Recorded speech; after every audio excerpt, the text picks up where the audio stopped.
Chapter 21. The door to the pit closes behind me, and I'm alone. I have not walked this tunnel since the day of the choosing ceremony. I remember how I walked it then, my footsteps unsteady, searching for light. I walk it sure-footed now. I don't need light anymore. It has been 4 days since I spoke to Tori. Since then, Erida has released 2 articles about abnegation. The first article accuses abnegation of withholding luxuries like cars and fresh fruit from the other factions in order to force their beliefs in self-denial on everyone else. When I read it, I thought of Will's sister, Kara, accusing my mother of hoarding goods. The second article discusses the failings of choosing government officials based on their faction, asking why only people who define themselves as selfless should be in government. It promotes a return to the democratically elected political systems of the past. It makes a lot of sense, which makes me suspect it's a call for revolution, wrapped in the clothing of rationality.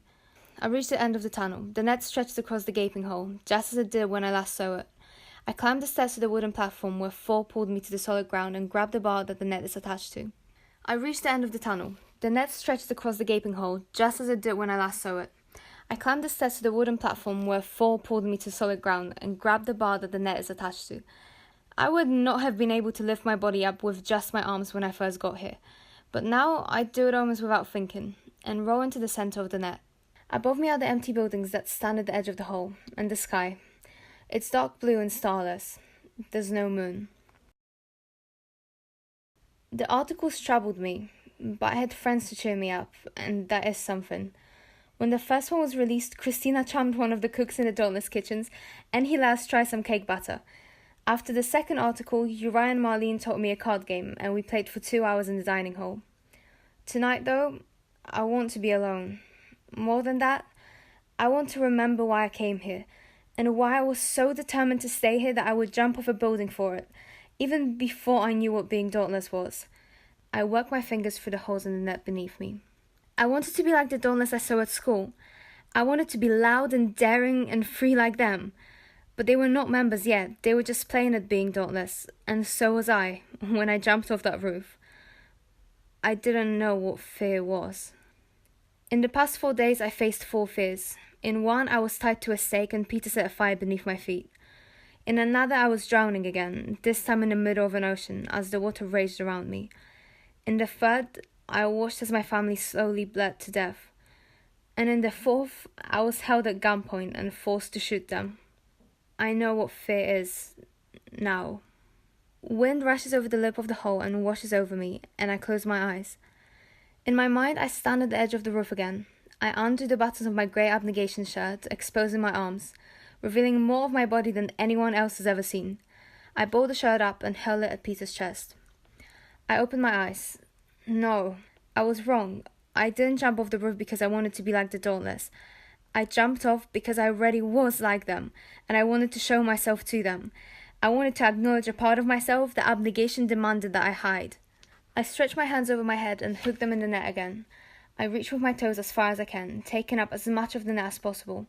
The night sky is empty and silent, and for the first time in 4 days, so is my mind. I hold my head in my hands and breathe deeply. Today the simulation was the same as yesterday. Someone held me at gunpoint and ordered me to shoot my family. When I lift my head, I see that Thor is watching over me.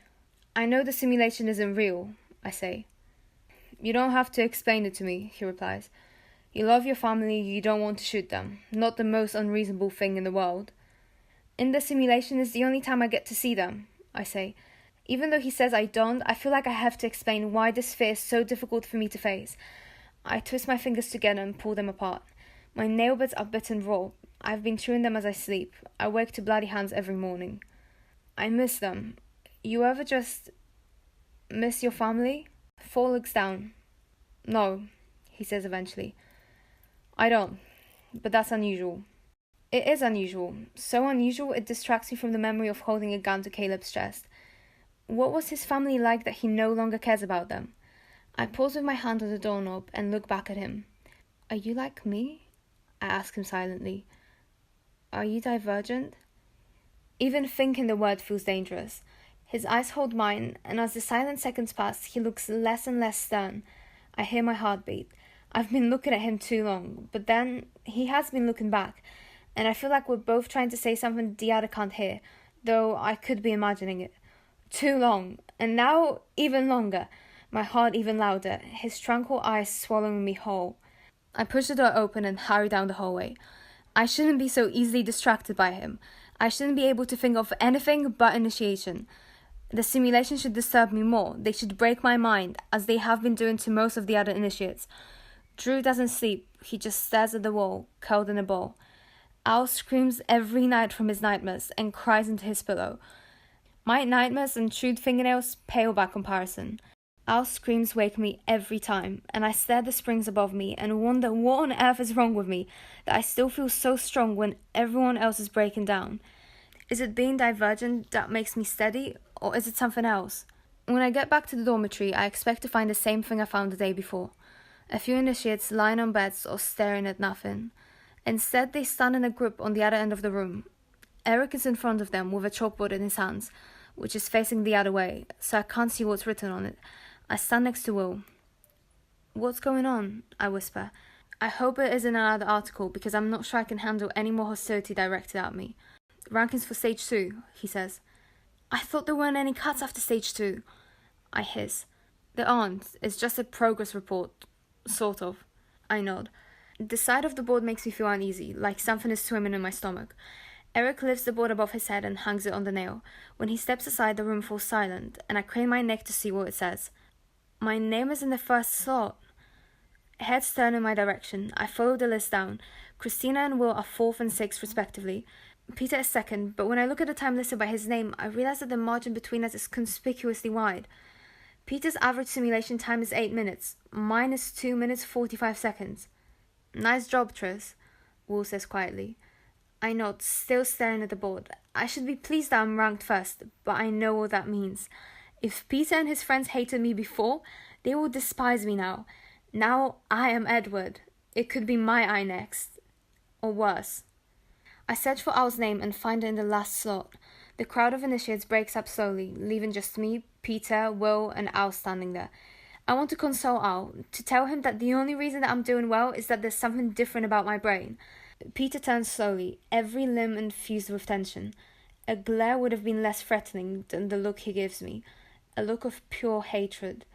He walks towards his bunk, but at the last second he whips around and shoves me against the wall, a hand on each of my shoulders. "I will not be outranked by a stiff!" He hisses, his face so close to mine I can smell his stale breath. "How did you do it, huh? How the hell did you do it?" He pulls me forward a few inches and then slams me against the wall again. I clench my teeth to keep from crying out, though the pain from the impact went all the way down my spine. Will grabs Peter by his shirt collar and drags him away from me. "Leave her alone," he says. "Only a coward bullies a little girl." "A little girl?" scoffs Peter, throwing off Will's hand. "Are you blind or just stupid? She's going to edge you out of the rankings and out of Dauntless, and you're going to get nothing, all because she knows how to manipulate people and you don't. So when you realize that she's out to ruin us all, you let me know." Peter storms out of the dormitory. Molly and Drew follow him, looks of disgust on their faces. "Thanks," I say, nodding to Will. "Is he right?" Will asks quietly. "Are you trying to manipulate us?" "How on earth would I do that?" I scowl at him. "I'm just doing the best I can, like anyone else." "I don't know," he shrugs a little.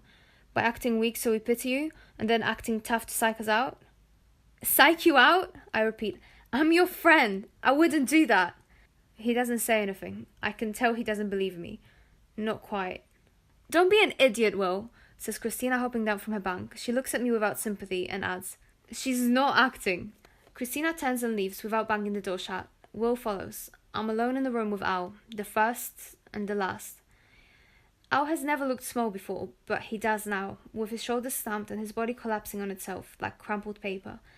He sits down on the edge of his bed. "Are you alright?" I ask. "Sure," he says. His face is bright red. I look away. Asking him was just a formality. Anyone with eyes could see that Al is not alright. "It's not over," I say. "You can improve your rank if you—" My voice trails off when he looks up at me. I don't even know what I would say to him if I finished my sentence. There is no strategy for Stage 2. It reaches deep into the heart of who we are and tests whatever courage is there. "See?" he says. "It's not that simple." "I know it's not." "I don't think you do," he says, shaking his head. His chin wobbles. "For you, it's easy. All of this is easy." "That's not true." "Yeah, it is." He closes his eyes. You aren't helping me by pretending it isn't. I'm not sure you can help me at all. I feel like I just walked into a downpour and all my clothes are heavy with water. Like I am heavy and awkward and useless. I don't know if he means that no one can help him or if I specifically can't help him. But I would not be okay with either interpretation. I want to help him. I'm powerless to do so. I start to say, meaning to apologize. But for what? For being more dauntless than he is? For not knowing what to say? The tears that have been gathering in his eyes spill over, wetting his cheeks. Want to be alone. I nod and turn away from him. Leaving him is not a good idea, but I can't stop myself. The door clicks into place behind me, and I keep walking. I walk past the drinking fountain through the tunnel that seemed endless the day I got here, but now barely registered in my mind. This is not the first time I have failed my family since I got here, but for some reason, it feels that way. Every other time I failed, I knew what to do, but chose not to do it. This time, I did not know what to do. Have I lost the ability to see what people need? Have I lost a part of myself? I keep walking. I somehow find the hallway I sat in the day Edward left. I don't want to be alone, but I don't feel like I have much of a choice. I close my eyes and pay attention to the cold stone beneath me and breathe the musty underground air. Tris! Someone calls from the end of the hallway. Uriah jogs toward me. Behind him are Lynn and Marlene. Lynn is holding a muffin. Thought I would find you here. He crouches near my feet. I heard you got ranked first. So you wanted to congratulate me? I smirk. Well, thanks. Someone should, he says. And I figured your friends might not be so congratulatory since their ranks aren't as high. So quit moping and come with us. I'm going to shit a muffin off Marlene's head. The idea is so ridiculous, I can't stop myself from laughing. I get up and follow Uriah to the end of the hallway, where Marlene and Lynn are waiting. Lynn narrows his eyes at me, but Marlene grins. Why aren't you out celebrating? She asks. You're practically guaranteed a top 10 spot if you keep it up. She's too dauntless for the other transfers, Uriah says. And too abnegation to celebrate, remarks Lynn. I ignore her. Why are you shooting a muffin off Marlene's head? She bet me I couldn't aim well enough to hit a small object from 100 feet, Uriah explains. I bet her she didn't have the guts to stand there as I tried. It works out well, really. The training room where I first fired a gun is not far from my hidden hallway. We get there in under a minute and Uriah flips on a light switch. It looks the same as the last time I was there. Targets on one end of the room and a table with guns on the other. They just keep these lying around? I ask. Yeah, but they aren't loaded. Uriah pulls up his shirt. There's a gun stuck under the waistband of his pants. Right under the tattoo. I stare at the tattoo trying to figure out what it is, but then he lets his shirt fall. Okay, he says. Go stand in front of a target. Marlene walks away, a skip in her step. You aren't seriously going to shoot at her, are you? I ask Uriah. It's not a real gun, says Lynn quietly. It's got plastic pellets in it. The worst it will do is sting her face, maybe give her a welt. What do you think we are? Stupid? Marlene stands in front of one of the targets and sets the muffin on her head. Uriah squints one eye as he aims the gun. Wait! Calls out Marlene. She breaks off a piece of the muffin and pops it into her mouth. Okay, she shouts, the word garbled by the food. She gives Uriah a thumbs up. I take it your ranks were good? I say to Lynn. She nods. Uriah's second, I'm first, Marlene's fourth. You're only first by a hair, says Uriah as he aims. He squeezes the trigger. The muffin falls off Marlene's head. She didn't even blink. We both win, she shouts. You miss your old faction? Lynn asks me. Sometimes, I say. It was calmer, not as exhausting. Marlene picks up the muffin from the ground and bites into it. Uriah shouts, Gross! Initiation's supposed to wear us down to who we really are. That's what Eric says, anyway, Lynn says. She arches an eyebrow. Four says it's to prepare us. Well, they don't agree on much. I nod. Four told me that Eric's vision for dauntless is not what it's supposed to be, but I wish he would tell me exactly what he thinks the right vision is. I get glimpses of it every so often. The dauntless cheering when I jumped off the building, the net of arms that caught me after ziplining. But they are not enough. Has he read the Dauntless Manifesto? Is that what he believes in? An ordinary act of bravery? The door to the training room opens. Shauna, Zeke, and Four walk in just as Uriah fires at another target. The plastic pellet bounces off the center of the target and rolls along the ground. I thought I heard something in here, says Four. Turns out it's my idiot brother, says Zeke. You're not supposed to be in here after hours. Careful, or Four will tear Eric and you'll be as good as scalped. Uriah wrinkles his nose at his brother and puts the pear gun away. Marlene crosses the room, taking bites of her muffin, and 4 steps away from the door to let us file out. You wouldn't tell, Eric, says Lynn, eyeing 4 suspiciously. No, I wouldn't, he says. As I pass him, he rests his hand on the top of my back to usher me out, his palm present between my shoulder blades. I shiver. I hope he can't tell. The others walk down the hallway, Zeke and Uriah shoving each other, Marlene splitting her muffin with Shauna, Lynn marching in front. I start to follow them. Wait a second, 4 says. I turn toward him, wondering which version of 4 I'll see now. The one who scolds me, or the one who climbs Ferris wheels with me. He smiles a little, but the smile doesn't spread to his eyes, which look tense and worried. You belong here, you know that, he says. You belong with us. It'll be over soon. Just hold on, okay? He scratches behind his ear and looks away, like he's embarrassed by what he said. I stare at him. I feel my heart beat everywhere, even in my toes. I feel like doing something bold, but I could just as easily walk away. I'm not sure which option is smarter, or better. I'm not sure that I care. I reach out and take his hand. His fingers slide between mine. I can't breathe. I stare up at him, and he stares down at me. For a long moment, we stay that way. Then I pull my hand away and run after Uriah and Lynn and Marlene. Maybe now he thinks I'm stupid, or strange. Maybe it was worth it.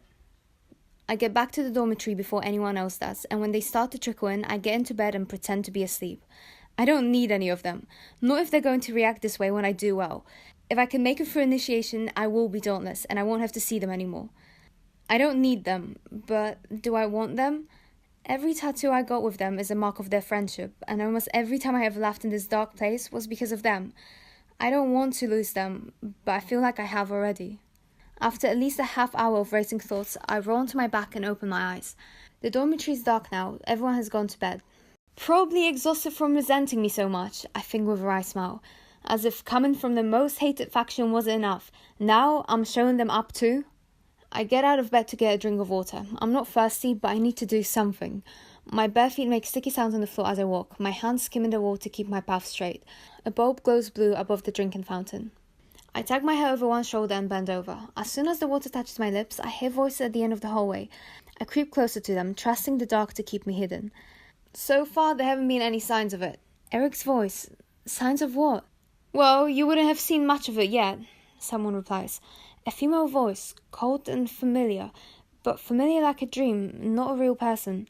Combat training shows you nothing. The simulations, however, reveal who the Divergent rebels are, if there are any, so we'll have to examine the footage several times to be sure. The word Divergent makes me go cold. I lean forward, my back pressed to the stone, to see who the familiar voice belongs to. Don't forget the reason I had Max appoint you, the voice says. Your first priority is always finding them. Always. I won't forget. I shift a few inches forward, hoping I'm still hidden. Whoever that voice belongs to, she is pulling the strings. She is responsible for Eric's leadership position. She is the one who wants me dead. I tilt my head forward, straining to see them before they turn the corner. Then someone grabs me from behind. I start to scream, but a hand claps over my mouth. It smells like soap, and it's big enough to cover the lower half of my face. I thrash, but the arms holding me are too strong, and I bite down on one of the fingers. Ow! A rough voice cries. Shut up and keep her mouth covered. That voice is higher than the average male's and clearer. Peter. A strip of dark cloth covers my eyes, and a new pair of hands ties it at the back of my head. I struggle to breathe. There are at least 2 hands on my arms, dragging me forward, and one on my back, shoving me in the same direction, and one on my mouth, keeping my screams in. 3 people. My chest hurts. I can't resist 3 people on my own. Wonder what it sounds like when a stiff begs for mercy, Peter says with a chuckle. Hurry up! I try to focus on the hand on my mouth. There must be something distinct about it that will make him easy to identify. His identity is a problem I can solve. I need to solve a problem right now, or I will panic. The palm is sweaty and soft. I clench my teeth and breathe through my nose. The soap smell is familiar. Lemongrass and sage. The same smell surrounds Owl's Bank. A weight drops into my stomach. I hear the crash of water against rocks. We're near the chasm. We must be above given the volume of the sound. I press my lips together to keep from screaming. If we're above the chasm, I know what they intend to do to me. Lift her up, come on! I thrash, and the rough skin grates against mine, but I know it's useless. I scream too, knowing that no one can hear me here. I will survive until tomorrow. I will. The hands push me around and up and slam my spine into something hard and cold. Judging by its width and curvature, it's a metal railing. It is the metal railing, the one that overlooks the chasm. My brief squeeze and mist touches the back of my neck. The hands force my back to arch over the railing. My feet leave the ground and my attackers are the only thing keeping me from falling into the water. A heavy hand gropes along my chest. You sure you're 16, Steve? Doesn't feel like you're more than 12. The other boys laugh. Bile rises in my throat and I swallow the bitter taste. Wait, I think I found something. His hand squeezes me. I bite my tongue to keep from screaming. More laughter. Al's hand slips from my mouth. Stop that, he snaps. I recognize his low, distinct voice. When Al lets go of me, I thrash again and slip down to the ground. This time I bite down as hard as I can on the first arm I find. I hear a scream and clench my jaw harder, tasting blood. Something hard strikes my face. White heat races from my head. It would have been pain if adrenaline wasn't coursing through me like acid. The boy wrenches his strapped arm away from me and throws me to the ground. I bang my elbow against stone and bring my hands up to my head to remove the blindfold. A foot drives into my side, forcing the air from my lungs. I gasp and cough and claw at the back of my head. Someone grabs a handful of my hair and slams my head into something hard. A scream of pain bursts from my mouth, and I feel dizzy. Clumsily, I fumble along the side of my head to find the edge of the blindfold. I drag my heavy hand up, taking the blindfold with it, and blink. The scene before me is sideways and bobs up and down. I see someone running toward us and someone running away. Someone large. Ow. I grab the railing next to me and haul myself to my feet. Peter wraps a hand around my throat and lifts me up, his thumb wedged under my chin. His hair, which is usually shiny and smooth, is tousled and sticks to his forehead. His pale face is contorted and his teeth are gritted, and he holds me over the chasm as spots appear on the edges of my vision, crowding around his face, green and pink and blue. He says nothing. I try to kick him, but my legs are too short. My lungs scream for air. I hear a shout, and he releases me. I stretch out my arms as I fall, gasping, and my armpits slam into the railing. I hook my elbows over it and groan. Mist touches my ankles. The world dips and sways around me, and someone is on the pit floor. Drew, screaming. I hear thumps, kicks, groans. I blink a few times and focus as hard as I can on the only face I can see. It's contorted with anger. His eyes are dark blue. 4, I croak. I close my eyes and hands wrap around my arms, right where they join with the shoulder. He pulls me over the railing and against his chest, gathering me into his arms, easing an arm under my knees. I press my face into his shoulder, and there's a sudden, hollow silence.